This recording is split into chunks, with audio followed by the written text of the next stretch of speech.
మోడీ సర్కార్ ఈ మధ్యన ఓ 70,000, 80,000 సబ్సిడీ ఇచ్చి అందరిని సోలార్ పెట్టుకోమంటుంది.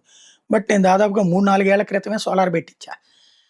సోలార్‌తో ఎందుకంటే మనం నెల కరెక్ట్‌గా ఇది కట్టగలుగుతామో లేదో, బల్క్‌గా ఒకసారి అప్పు తీసేసుకుందేదో ముందే తీసేసుకున్నప్పుడే దాంతో కూడా కలిపి పెట్టుకుంటే పోతుందని ఇంటికి సోలారే పెట్టేసుకున్నాం. సోలార్‌కి సంబంధించి చూస్తే అప్పుడు చెప్పిందేంటంటే కరెంట్ గవర్నమెంట్ తీసుకున్న తర్వాత ఏ నెలకి ఆ నెల బిల్ వస్తదన్నారు.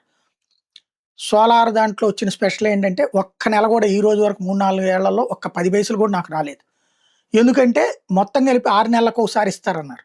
6 నెలలకొచ్చేటప్పటికి ఏదో ఒక రకంగా అడ్జస్ట్ చేసేసేవాళ్ళు. ఏదో ఒక ఏసేసి. ఈ రోజు వరకు 5 పైసలు రాలేదు.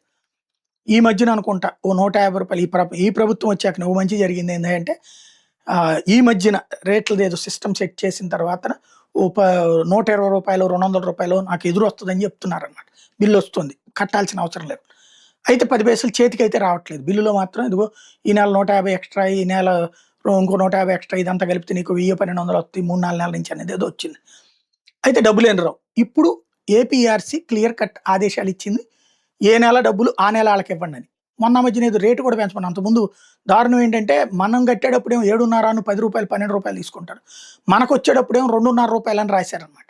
ఇప్పుడదేదో 4.5 ఏదో పెట్టినట్టున్నారు. మరి అట్లా ఇస్తారేమో చూడాలి.